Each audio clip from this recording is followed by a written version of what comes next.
professionals often have to be comfortable facilitating and being part of difficult conversations. Sometimes when you're faced with this situation, it helps to get another perspective. The D.H. Leonard Consulting's Grant Writer in Your Pocket service is just for that, when you need a grant professional's opinion. No contract needed, and the conversation can be as short or as long as it takes to address your questions. Learn more at dhleonardconsulting.com. But first, a little throwback. When you need assistance, Call D.H. Leonard Consulting. then you've got a grant writer in your pocket. And grant awards can go ka-ching.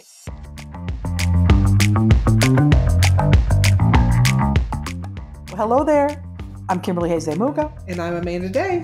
And you're listening to the Fundraising Heyday podcast. We're here to help you make sense of the complex world of grants and fundraising, including the how-tos, how to win more grants, how to find more donors, but also how to work together to change philanthropy for the better.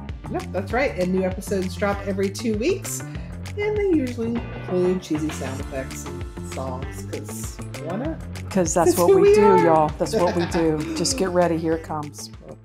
This podcast is brought to you by our Season 6 sponsor, D.H. Leonard Consulting and Grant Writing Services. Their team can help make grants less stressful by assisting you with grant readiness and training, grant research, grant writing, mock review, as well as providing numerous DIY resources, guides, and templates. Don't let grants stress you out. Did you know that with every Fundraising Heyday episode, we create a coordinating blog post on their website, dhleonardconsulting.com. Check it out today. So hello, dear listeners. So good to have you join us here in podcast land. It truly is. And if you've been with us for a while, hello, hi, thank you so much. If this is your first episode, hope you like it. Come on back. If you want to get more and learn more about who we are and what we do, check out our new website, heydayservices.com. That's HAY-DAY, services.com. And you can see what we're up to. You can sign up for our newsletter. You can download free things. You can even watch a free webinar on 5 free things ways, rather, to find grants. Yep. Just saying. You can find all of our podcasts. There's blog posts. There's just all the things. So check it out. And you can sign up for our newsletter, Heyday Hot Takes. True. But enough about us, although it is a podcast starring us, about us, and our thoughts and feelings. Today's topic is a worthy discussion. Yes. I happen to think all of our podcast episodes are worthy discussions, but in particular. So Amanda and I are seeing more organizations looking for assistance in grant writing because they seem to be coming out of the woodwork these days. It is odd. I would say definitely pre-pandemic versus now. I think there's demand is higher for all sorts of reasons. And there are kind of 2 ways to approach this, which is what we're talking about today, right? Do you hire an employee, whether it's full-time or part-time, to really focus on grants, or do you hire a consultant? And what we want to do is just talk through some pros and cons today and help you on your way. Is that fair? I like it. Yep. And there are certainly pros and cons to each. And there's no right or wrong way. And so we're just going to break it all down. We've got lists. We'll be referring to them. Shocking. And a shocking development. A grant professional has a outline. List. At least it's not a logic model. Oh, preach. All right. I'm here for it. And for those of you who love logic models, good for you. I'm glad there are people out there like you, because you're going to be the ones I call when I need a logic model. In truth, a logic model can be a great way. Sure. It could be a great decision-making tool, but that's not the tool we're using today. No. Okay? So if you're hiring an employee, again, you've decided we either need to expand our team or we need to have a team because we might need some grants. Yep. And you feel like there's and we'll talk a little bit more about this later about when to know, consultant versus employee. But there are a lot of advantages to hiring an employee. Yep. And a few of them, and I'm going to be referring to my list here, is they're going to be involved and in your work culture, in your office, whether you're have an office on site or whether it's hybrid, whatever it is, they're going to be a part of an ongoing team. Yeah. And because of that, they're going to have access, like when I was employed and you too, you had access to OneDrive or SharePoint or Basecamp or Asana, whatever they're using to track things. Yeah. You're on it, you're in it, you're there, you're a credentialed employee. And also it's easier to find people, right? Yeah. And by finding people, I don't mean necessarily who to have lunch with, although, all about relationship building at work, but to find your subject matter experts, right? Yes. It's going to be a lot easier. Even if you're on a big campus, it's going to be a lot easier for you to dial into your internal directory and find that person in that research area versus if you're a consultant and you're calling from an outside number Mm-hmm. or your Gmail, not dot, whatever the institution is. Yep. And also bringing in an employee can also, because of the nature of grants work, and I would say in fundraising work too, you're usually have an overview of all the different areas and programs of the organization, right? So you can not only sit there and get those grants out and do all that, but the strategic thinking and planning and knowledge that goes into that kind of work can also make that employee a valuable part of the strategic team. Yeah. I just feel like that's something that's not recognized enough, and it is a true advantage of having someone. Or if you're helping to develop that person's leadership skills, they're going to come by the virtue of their work. They're going to develop things that they may not even be aware of in terms of that kind of knowledge and that kind of strategic thinking. I will speak for myself. That was certainly true for me. It took me a few years to recognize, oh, wait a minute. I do know a lot about every single department in this organization because it's my job. Yeah. And so when it comes to priorities and funding and programming and expansion efforts, what's fundable and what's not could be a valuable part of the discussion because of that. Yeah. I got a quick story here when, and I had been at the city for years, the city of Alpharetta when I worked there. One day I was working on a grant. We were doing we had it was a trail that we were fixing. I'm like, you've got trails, bridges, roads, traffic circles. No, but it was a trail we already had that was having some flooding issues. So we were having to raise it up on a boardwalk so it could be used more frequently. But anyway, so I've been working on this grant, and we had a shared printer on our floor that, so we could yes. Stuff, yeah. So I'm wait a minute, there. were you the only person that put paper in that machine? Do you know what I'm talking about? I do. There were about 3 of us that took care of it for the whole floor. Yes. Yes. Oh, warning, sidebar. God, it's like, or the printer. I'm like, yes. Y'all, are these the same people that never replace paper towels or toilet paper in their own homes? Okay. Yes, they are. Just, okay, sorry, go. Carry on. But anyway, so as I'm going there's something else is printing. So I'm just kind of standing there waiting for my stuff to come out. As you do.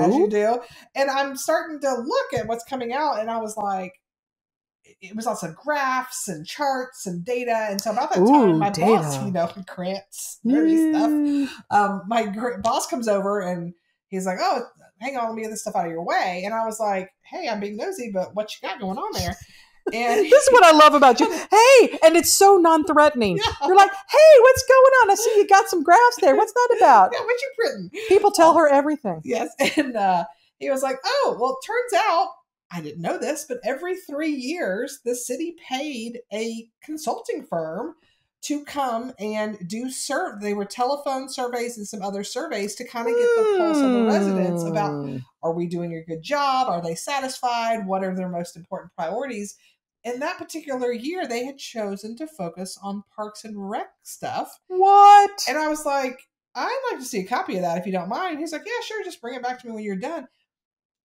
Trails and places to jog and bike and walk was the #1 issue for residents. Why, were those asset mapping and needs statement items that could be useful in a grant? There was so much stuff in there. What? And even though I was pretty embedded in that organization and I knew a lot of things, the only reason I stumbled upon that was because I happened to be standing at the printer at the right time. And so there is some value to being inside an organization and bumping shoulders and talking and standing around water coolers with people, because it is kind of amazing the things that you learn that are super helpful, but you don't know what you didn't know. You didn't know to ask, oh, by the way, is it time for the 3-year survey? And are they focusing on Parks and Rec this year? Yes. And why? And of course they were like, I'm sure they told Parks and Rec, but who would have thought to tell the grant person? So, so there is some value to having, as a consultant, I never would have known about that. I guarantee you, because why would they have even? But you might have known. Well, I know you would know now to ask about it. This is true. I'm like, oh, send me all the stuff. Did y'all ever do a thing? Do you ever ask parents? Do you ever do this? But yeah, it's much easier when you're embedded in that way in the organization. Also, that brings up communication, another advantage. You were on the spot. You were able to, in your Amanda Day way, go, hey, what's this thing that I need right now? Give it to me. Give it to me. It's much easier when so that is an advantage. And they're also, their regular meetings, whether they're board meetings or leadership trains, there are other opportunities that, and as an employee embedded in the organization, you're able to participate in, and it just sort of helps that overall knowledge. Yeah. So if there's a pro, there's going to be a con, because, okay, I do not believe in astrology, really. That's just not my thing. Same. I am the only inanimate sign of the zodiac, and I'm not sure how I feel about that as Libra. I'm like, the scales. Everybody's like, a lion. Oh, not a lion. Yeah, a lion. Leo, of course. Yes. Lion, Scorpio, the hunter. I'm like, hey there, how's it going? I'm some scales. But I do tend to want to do pros and cons around everything. So take that as you will. But there are going to be some cons or some disadvantages, perhaps, to an employee. I guess number one could possibly be cost. Yeah. Because if you're hiring someone, you're needing to bring them on and onboard them. And if they are full-time or whatever qualifies for benefits in your department, you're going to be doing that. You're going to be paying for professional development, et cetera, et cetera. And I am not saying don't do that. Those are people deserve their benefits and fair market value. Yes.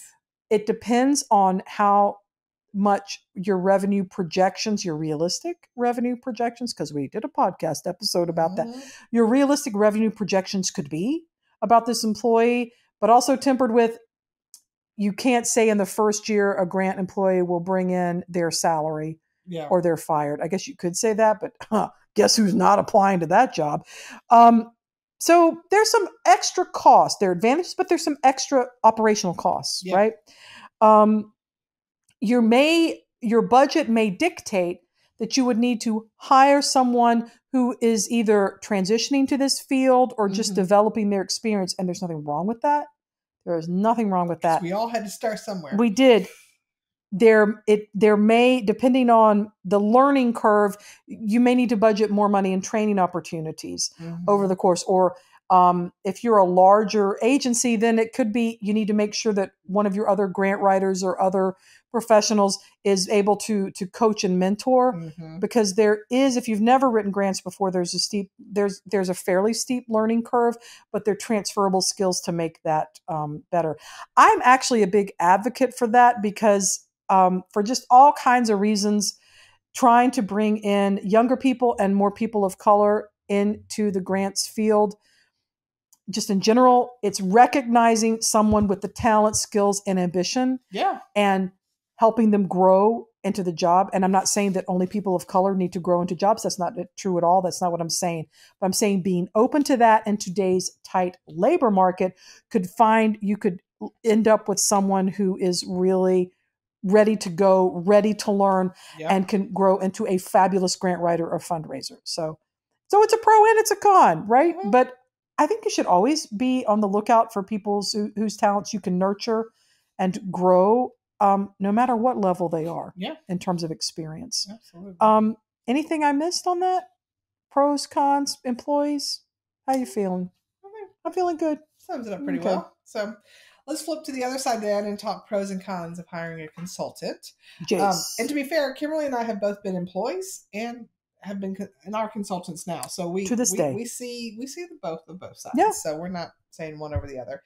But as a consultant, I think the pro for that is, especially if you're only needing a little bit of grant work, like maybe only 1 or 2 big federal grants, or maybe 10 smaller grants through foundations, it may be more affordable to hire a consultant rather than to have an employee come on. Because even if you're like, wait, you're charging what amount as a retainer, it's probably still going to be cheaper depending on your work and the contract or however you're working that. It's probably still going to be cheaper to bring on someone who knows what they're doing to do that work, right? Mm-hmm.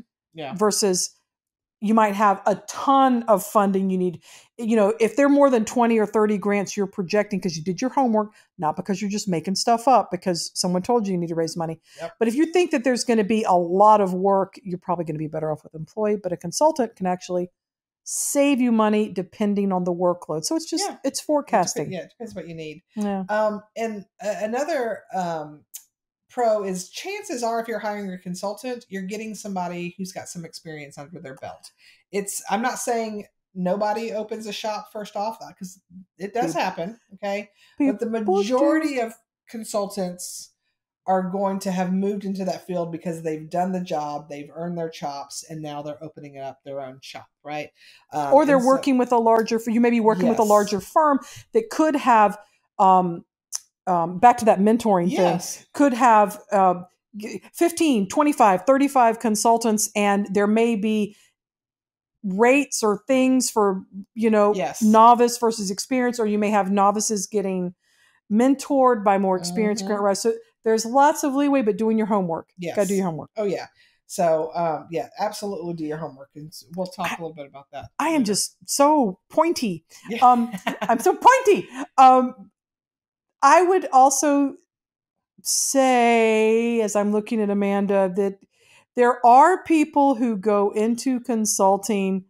Let me say this, because there's no universal licensure. Yeah, no regulation. And certainly state by state, a lot of differences. You have to do more in the state of Georgia. You have to pass much more in terms of like skills and accreditations and licenses to cut hair, which is, you want someone with sharp scissors around your face to know what they're doing, first of all. But there's not the equivalent for consultants in the grants field. So just knowing that, doing your homework and figuring out who it is and what skills you need is key. Yeah. That's all.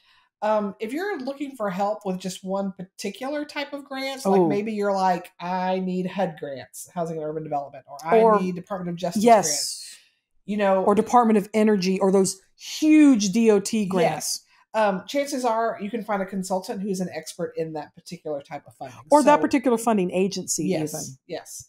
So that can be a bonus of hiring a consultant.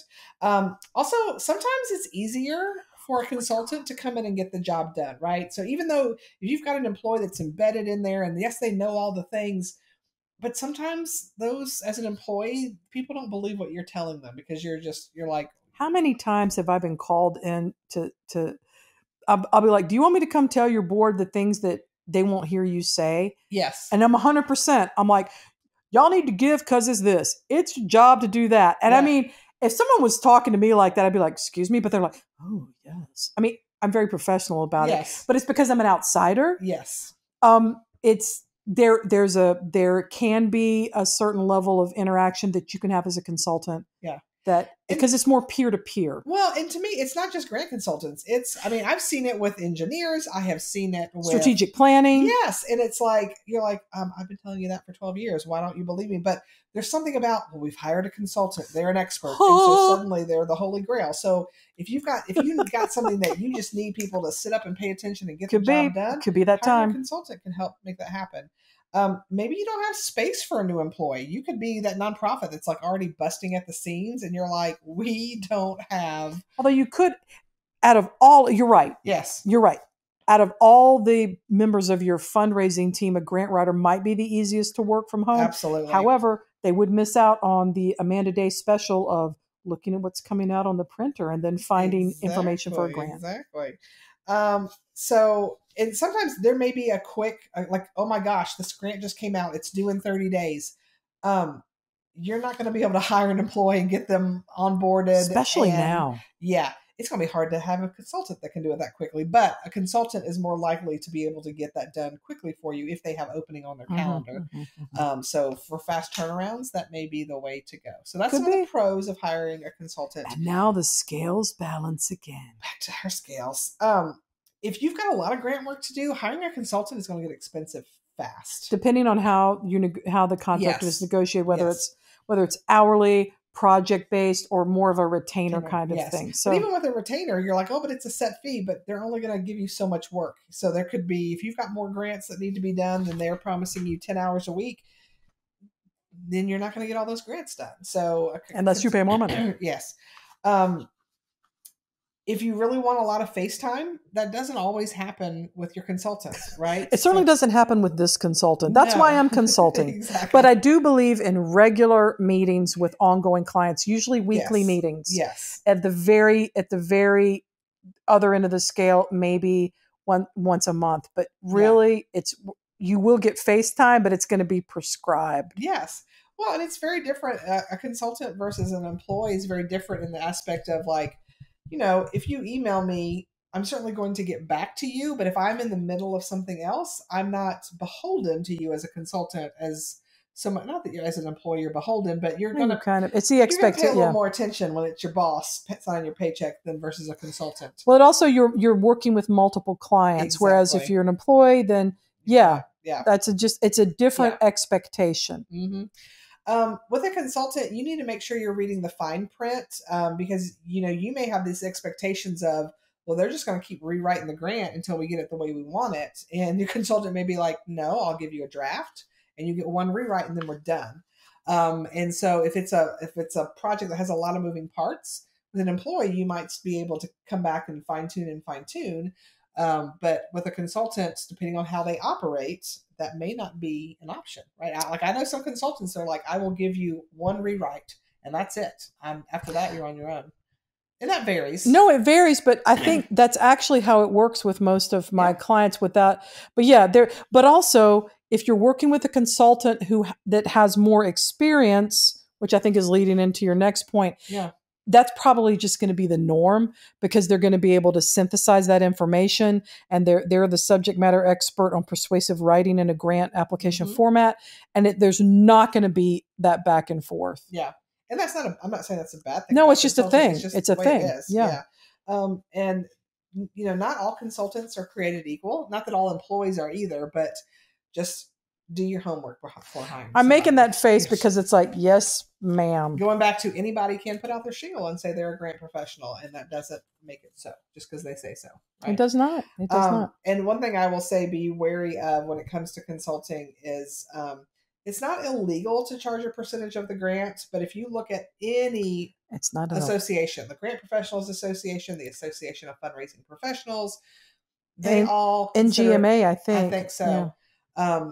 They all say that it is unethical to charge a percentage of the grant. And the big reason you don't want to do that is it doesn't always reflect the amount of work put into it, right? I wrote the other day a $10,000 grant in 1 hour, and it was a darn good grant. But the funder didn't ask for much. It was like a 2-page proposal, and it's for a client I've worked for before. If I charged, 10% of the grant, that's $1,000 for me to work for 1 hour. It's actually not, it's interesting to me and I don't take clients that do that for so many reasons. Yes. It's against the code of ethics, but it's also like, y'all, that's just bad business for you if you do the math. Because if recently I worked with another colleague on a grant, it was $25 million. My husband wanted so bad for me to get 10% of that. Well, yeah, he did. I know. I'd be like, bye. We're going on vacation for 3 years. We are, there'll be, but it's also telling me that they don't have the money in hand to pay for fee for service. It's like not even a copay, right? Like you go to your doctors and it's like, you got to pay a copay or whatever. But it tells me too that there may not be a firm understanding of what's allowable and allocable when it comes to grant funding of all kinds. Because if they don't have you pay your doctor whether or not you get sicker. You Yeah. pay an attorney. Now, there are attorneys that, like particularly personal injury attorneys, that would work on a we only get paid if you win your case. I understand that. But this is not it's not like a real estate. There's nothing wrong with real estate agents getting a percentage of the Yeah. sale or something like that. But that's usually not how grant works. And more importantly, yes, it's against ethics of these organizations, but also grant writing is not usually an allowable cost for a state or federal grant. No. So where's that money going? Let's say that you decided to take a chance. I don't know why, but let's say you did. Where's that money going to come from? If they don't have that money now and they can't pull the money from that grant without misappropriating funds, how's that going to work out for you? That's the end of my sermonette, but I'm just like, y'all think about it. It's really, it's not good business. And I usually I'm open to hearing other points of view. I'm not on this. I would just like that to go on record. I'm like, I'm not here for it. I'm not here for it. So one thing I'm here for, in other words, is how do you make that choice? What's the right path for your organization? Or if you're a consulting firm that specializes in fundraising, when do you hire an employee? Do you hire a contractor? Whatever. It depends on what you need. So I would say, as Amanda said earlier, hire a consultant if there's just a handful of grants and you can have a retainer style agreement, which is, I'm speaking just for myself. That is my preferred way of working with an organization because I do very few one-offs just because I don't prefer to work that way. There's nothing wrong with it. I just prefer not to work that way. So even having someone like me who's had a successful career of more than 25 years, generally a retainer could still be less than a full-time grant writer with 25 plus years of experience as an employee. Yep. I'm just saying that.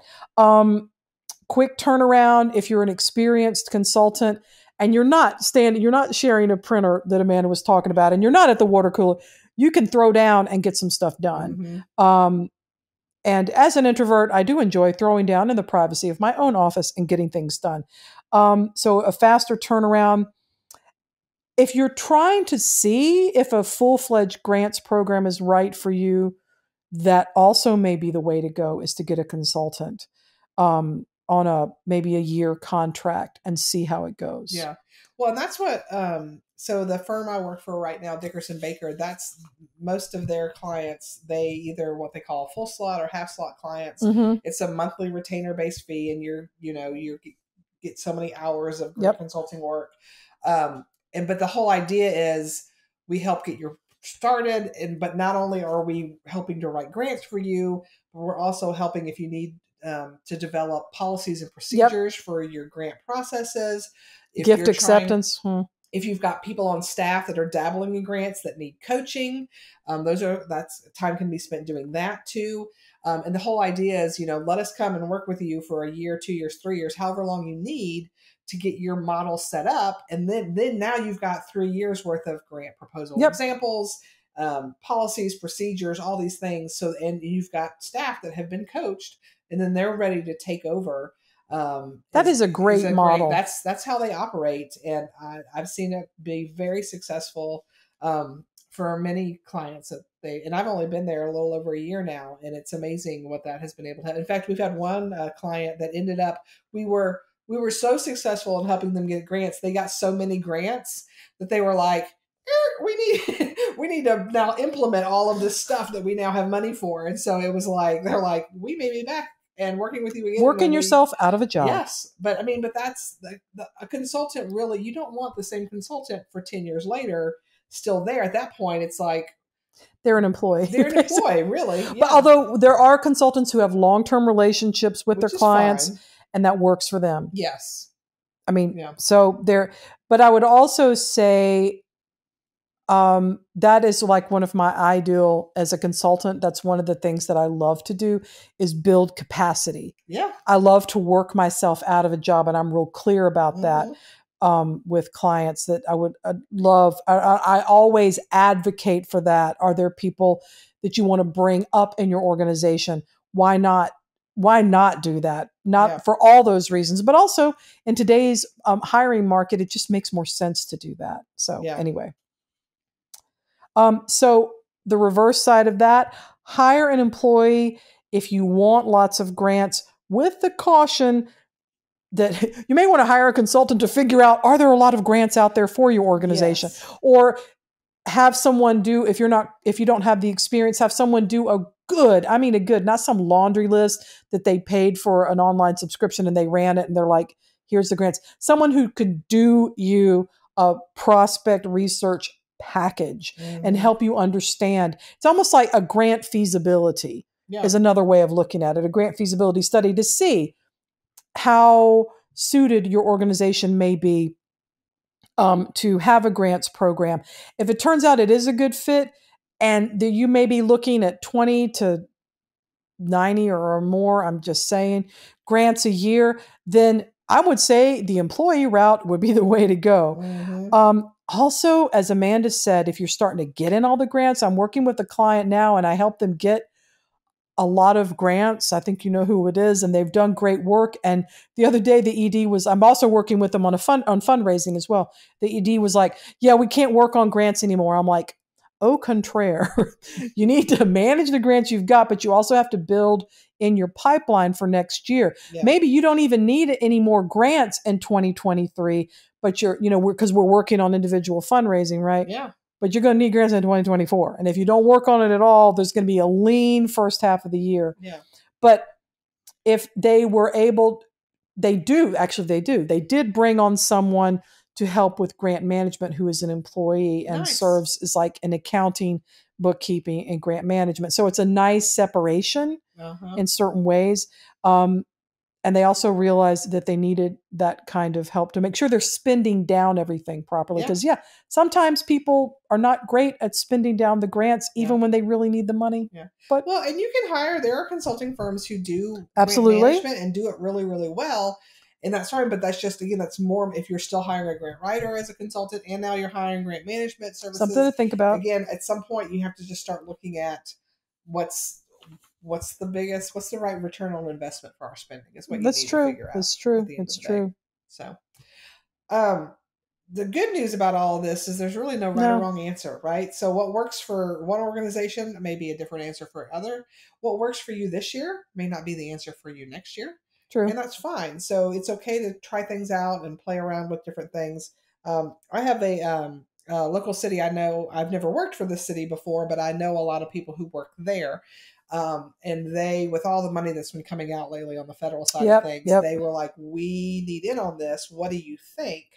And after talking to them, realizing they weren't just wanting to go for one or two grants. They wanted to build up their grant program. And so I was like, honestly, I think you need to hire an employee. Now, the thing about that was, though, they knew it was going to take, by the time they get the job description, they knew it was going to take several 6 months. And so what they ended up doing was hiring a consultant to keep them from missing opportunities. And they just worked with that consultant. And there may have even been a month or two overlap when they finally got their person employed. There's nothing wrong with that either, doing that hybrid. And heck, there may be times they bring that consultant back on when it's a busy season, if their grant writer on staff can't handle it. So there's again, you just need to figure out what works for you. But you need to figure it out. Yes, you need to figure it out. And a lot of what you end up doing probably depends on what type of organization you are, what size of organization you are, what your grant needs are, what your funding availability is. And you also need to know that consultants work differently too. So it's not just, I'm going to hire a consultant. Even if you decide to go that route, you've got to think about, there are some consultants that charge by the hour. True that. Some charge by project. So it's like, sure, it's X amount of dollars for every single federal grant I write for you. Some do a monthly retainer fee. But even if a monthly retainer, it's a set rate, which is nice, but it's not, you don't get unlimited hours out of that, right? So not on any retainer I've ever negotiated. No. So just know that. And plus, the nice thing about having an employee is employees are usually an A to Z. They do it all, right? As an employee, I was creating maps. I'm building budgets. If it needed to happen for the grant to get out the door, either I figured it out or I found I was just going to say, I maybe didn't do all those things, but I knew where to go to get it done. And it was my responsibility to project manage all of it as a part of the grant. But I know some consultants, like I know a consultant that she will not build a budget. She's like, I have nothing to do with the budget section. That's on. I will work with a client. She's not talking about me in particular, but I'm like, I'm not. Yeah, you need to. I know some that refuses if attachments are required. They're like, I don't do those. That's all up to you. Some of them won't hit the submit button. Oh, they put that on. That's me. Yeah, I won't do it. That's a lot of consultants. But the reason why is I want accountability. Yeah, absolutely. Yes. I want clear communication and responsibility, and it's a part of capacity building. I won't do it. I have had my clients are like, somebody was sick once and they were like, oh, she's out. Could you? And I'm like, well, let's do it together. Yeah. And I just got on a Zoom call because it's a thing with me. Yeah, it's a thing. There's nothing wrong with that. Also, if you're doing federal grants, you've got to have your organization registered in SAM.gov and grants.gov, and you've got to have your unique entity identifier. There's a pain in the butt. Some consultants will walk you through and help. Some of them are like, you got to do it on your own. Now, I will walk clients through that and help them, but the reality is when issues crop up, I cannot, because I don't have your password. I don't want your password. This is why I don't do it. Yes. At the end of the day, when there's issues, they're still the ones having to call. As much as I'm happy to help, you can't do it all, right? So that is a difference between an employee versus a consultant, is knowing, is it A to Z, or is there certain things a consultant will not be responsible for?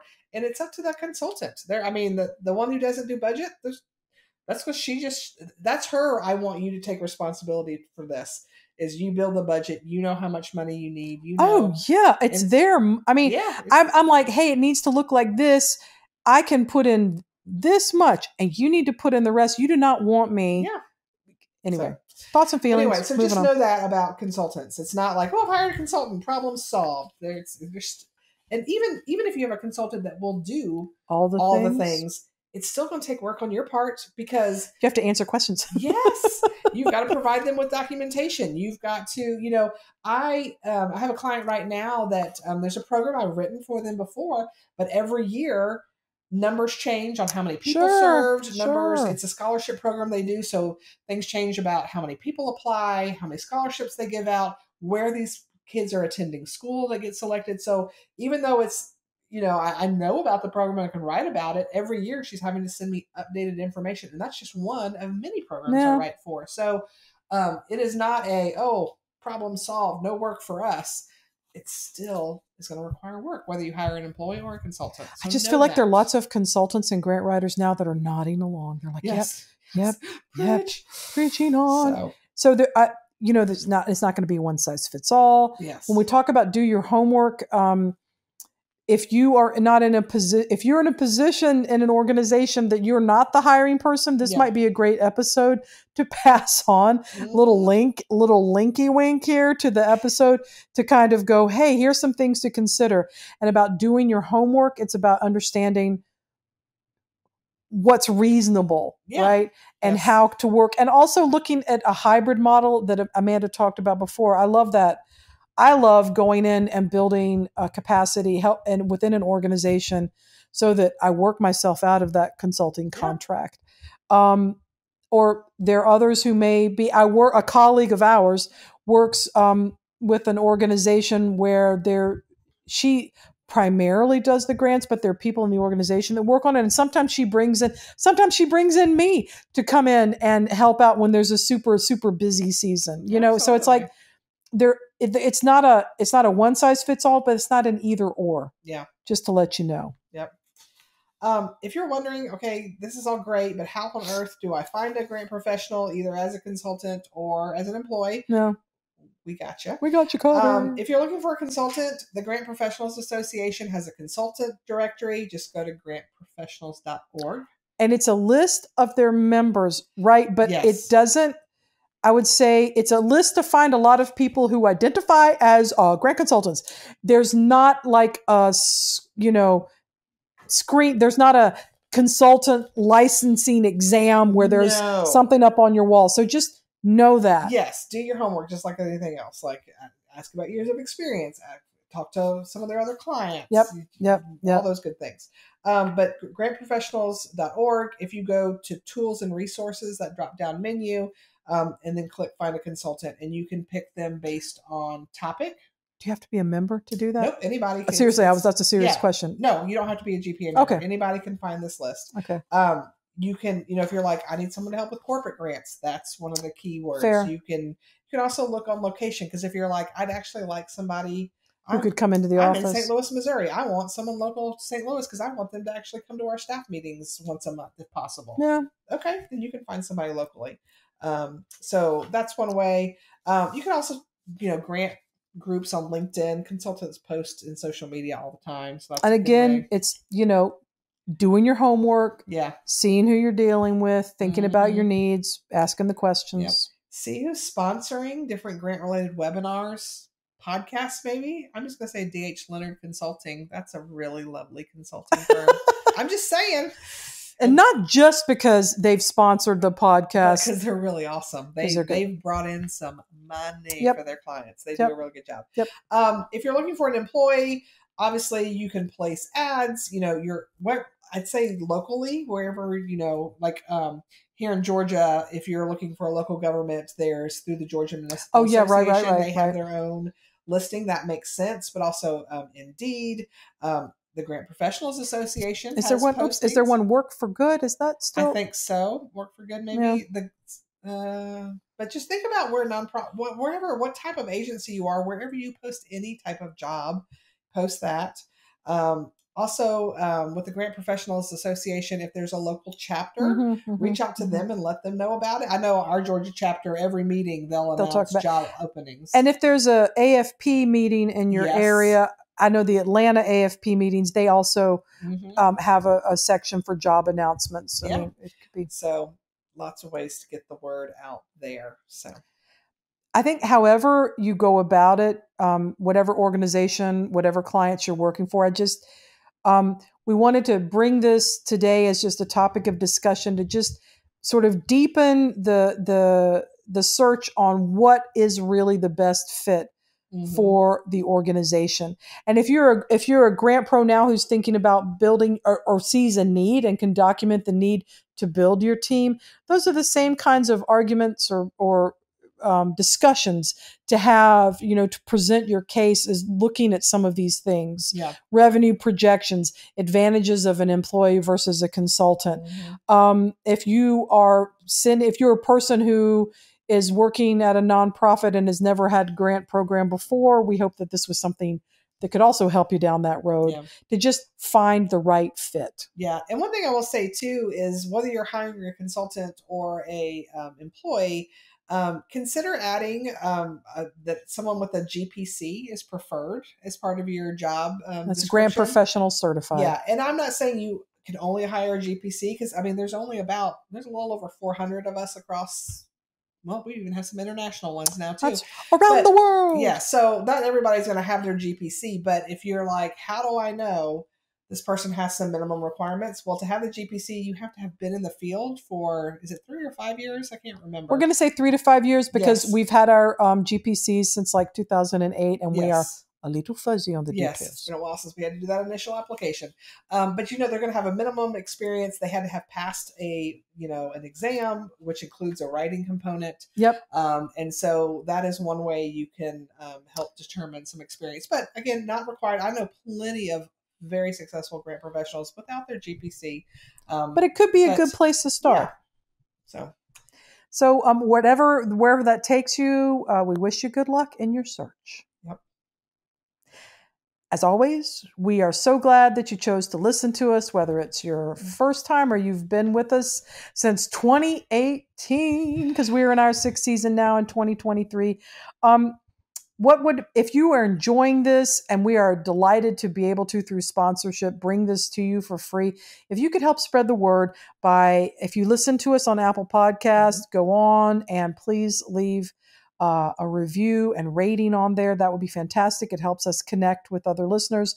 You may listen to us on Spotify, shooting a link to a friend or colleague, or posting that link in your social media. Loving it. If you can't get enough of the heyday stuff, because really, who could blame you, really? We're just so cute and color coordinated. You can visit our new website, Hayday Services, HAYDAY services.com. Mm-hmm. We got freebies. We got free webinars. We got the Go No Go Grant Decision Making Guide. We've also got our newsletter, Heyday Hot Takes, and we'll keep you abreast of what we're doing, and also trends and issues that, believe it or not, we'll have thoughts and feelings and opinions on. Shocking, I know. So thanks again, and please stay in touch.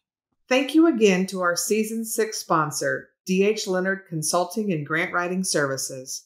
We appreciate their support in making grants less stressful.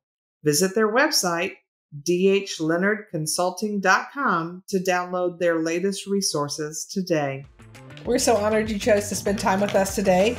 Be sure to join us for our next episode. As always, we're covering an important topic. Oh, yeah. This time it's about how to get your seat at the leadership table. Come on, leadership table. Important stuff. See ya. Bye.